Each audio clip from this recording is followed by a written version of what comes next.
You're listening to Carrie Lutz's Financial Survival Network, where you get valuable information you just can't find anywhere else. To thrive in today's trying times, you need the Financial Survival Network, now more than ever. Go to financialsurvivalnetwork.com and get your free newsletter and gift. Financial Survival Network, now more than ever. Hey, Carrie, this is Robert Ian with ConquerChange.com. On March 23rd of 2025, a BBC article entitled, "Are we on the verge of mining metals from asteroids above Earth?" both caught my attention and reminded me of a previous discussion I engaged in a half dozen years ago on this very topic. There's a lot to unpack here, so for the purpose of this discussion, I'll tap just the highlights and preface this intriguing topic by saying that when successfully brought to fruition, the ability to mine asteroids, the moon, Mars, and other locations in space will not only change, but potentially rewrite the underpinnings of our economy, of money, debt, and the entire production, manufacturing, and supply chain paradigms we currently operate under today. Not to mention mining as we currently know it, and even the use of precious metals like gold and silver as a store of value.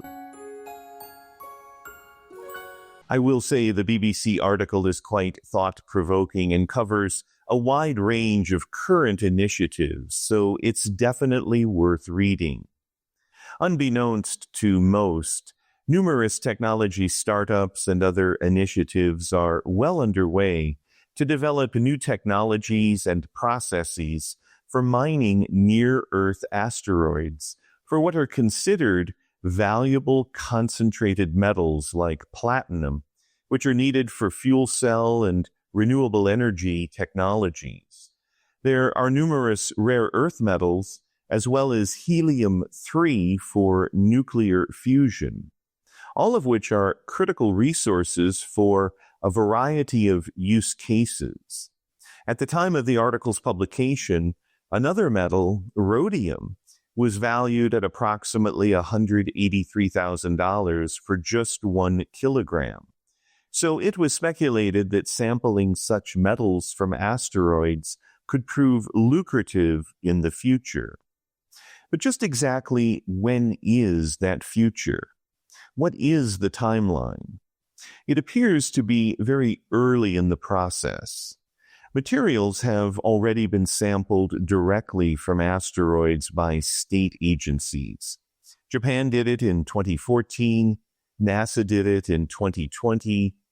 Experts argue both ends of the timeline continuum. Some have suggested actual asteroid mining is still 30 years away, while others have said private asteroid mining will happen much sooner than people predict. The Earth, of course, is still very rich in resources, including those rarely discussed at the bottom of the sea. But in all fairness, we've essentially regulated ourselves into oblivion in terms of accessing many of these Earth-based resources. What is a bit confounding, though, are the seemingly mixed messages circulating about space in general.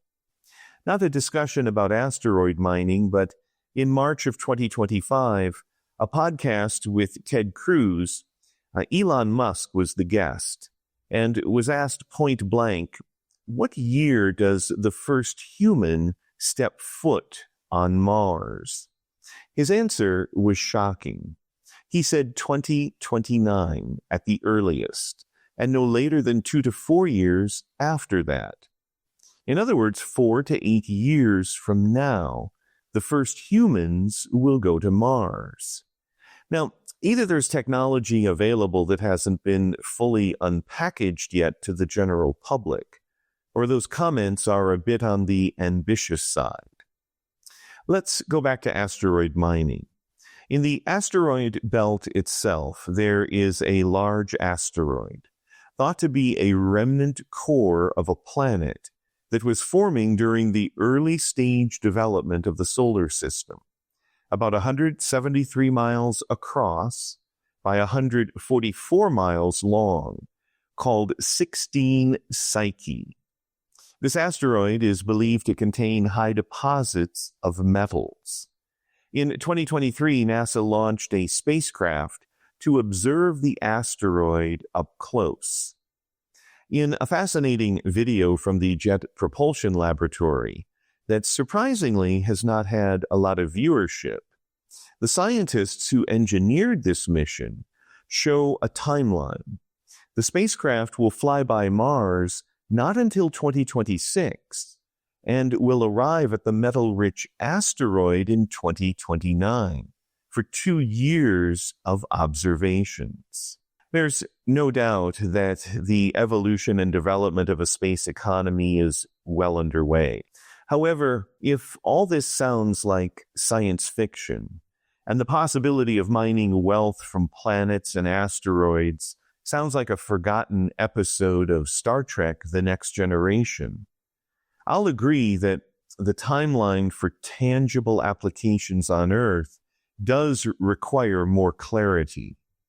What is clear, however, is the intent and importance of space, as underscored by legislation and executive orders signed by President Obama and President Trump. In 2015, President Obama signed the Space Resource Exploration and Utilization Act of 2015, which directs the president, acting through appropriate federal agencies, to facilitate the commercial exploration for and commercial recovery of space resources by U.S. citizens. It goes on to say a U.S. citizen engaged in commercial recovery of an asteroid resource or a space resource shall be entitled to any asteroid resource or space resource obtained, including to possess, own, transport, use, and sell it according to applicable law, including U.S. international obligations. An executive order signed by President Trump in 2020 on encouraging international support for the recovery and use of space resources said in part, Americans should have the right to engage in commercial exploration, recovery, and use of resources in outer space, consistent with applicable law. Outer space is a legally and physically unique domain of human activity, and the United States does not view it as a global commons. Accordingly, it shall be the policy of the United States to encourage international support for the public and private recovery and use of resources in outer space consistent with applicable law. Needless to say, there are numerous videos, articles, and speculations about how much metal is contained on the asteroid 16 Psyche, and how wealthy it could potentially make the inhabitants of Earth, while conveniently omitting all the work, time, and innovation required to even scratch the surface of what may someday be a space-based economy. You can easily do your own research and will readily find a rapidly emerging cottage industry of venture capital funds designated specifically for space, along with technology companies that focus on specific aspects of space travel and development of colonies on other worlds. That is all happening in real time right now, and is worthy of much more discussion than we have time for today. So let's ask some initial questions about what a sudden influx of massive quantities of gold, platinum, and other metals would actually mean. Would an asteroid-based gold strike provide enough physical metal to back the gargantuan quantities of paper gold and unbacked fiat currencies that have been issued? Could this volume of gold be used to somehow back the quadrillions of dollars of derivatives that hide backstage and threaten the totality of the global financial system each day? Is the mere suggestion of this kind of tangible wealth that lies just outside our present reach incentive enough for politicians to push forward and believe they can provide universal basic income, Medicare for all, possibly a new car and home, and whatever other style of giveaways they can imagine in the here and now, based on the full faith and confidence that the resources on those asteroids will be obtained and utilized by citizens of Earth? What if we are able to begin retrieving those resources only to find that perhaps citizens from some other planet or world or dimension have already staked claim to those very assets? The modern incarnation of Star Wars may begin unfolding right before our very eyes with the militarization of space.